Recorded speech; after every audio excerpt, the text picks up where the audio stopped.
Hello. చెప్పురా. పడుకున్నావా? ఇప్పుడే. మరి ఎందుకు ముందు కాల్ ఎత్తలేదు?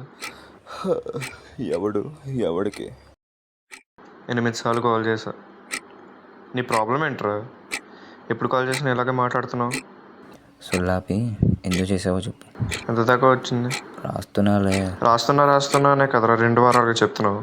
ఇప్పటికి వచ్చి 4 పేజీలు కూడా అవ్వలేదు. బయట వాడికి చెప్తే 8-9 పేజీలు రాసేవాడు.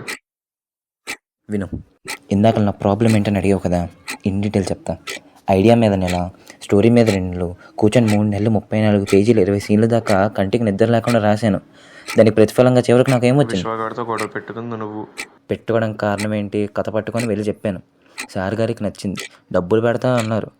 పెద్ద లీడర్ లాగా కంట్రోల్ చేయడానికి ట్రై చేశాడు, నచ్చలేదు, కొట్టాను. డబ్బులతో పాటు కెమెరా అన్నీ ఇస్తున్నప్పుడు కొంచెం మనం కూడా తట్టుకోవాలి. అన్నీ వాడే పెట్టుకున్నాడు కాబట్టి మధ్యలో ఆపేశాడు. అది పట్టుకుని నువ్వు రూమ్లో ఉండిపోయి బయటకు రాకుండా కూర్చున్నావు. కూర్చోడానికి ఒక రీజన్ ఉందిరా.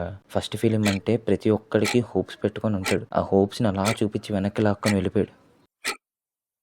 హలో రే, ఉన్నావా? వింటున్నా. వెంటనే కానీ పని ఒకట్రా, ఇంట్లో కష్టపడి డబ్బులు అడిగాను. అవి నావు కావు, మా డాడీ కష్టోర్జితం. నా కోసం పక్కన పెట్టే. నీ పేరు చెప్పిన వెంటనే మా నాన్న ఆలోచించకుండా డబ్బులు ఇచ్చేశారు. ఆ దృష్టిలో పెట్టుకుని రాయి. ప్రొడ్యూసర్కి అడగట్లేదు, నీ బెస్ట్ ఫ్రెండ్కి అడుగుతున్నా. సరే, ఏమన్నా డౌట్ ఉంటే కాల్ చేస్తా. సరే. ఇంకోటి, హా, హా. హీరోయిన్ ఎవరు దొరకకపోతే స్ట్రెస్ తీసుకోకు.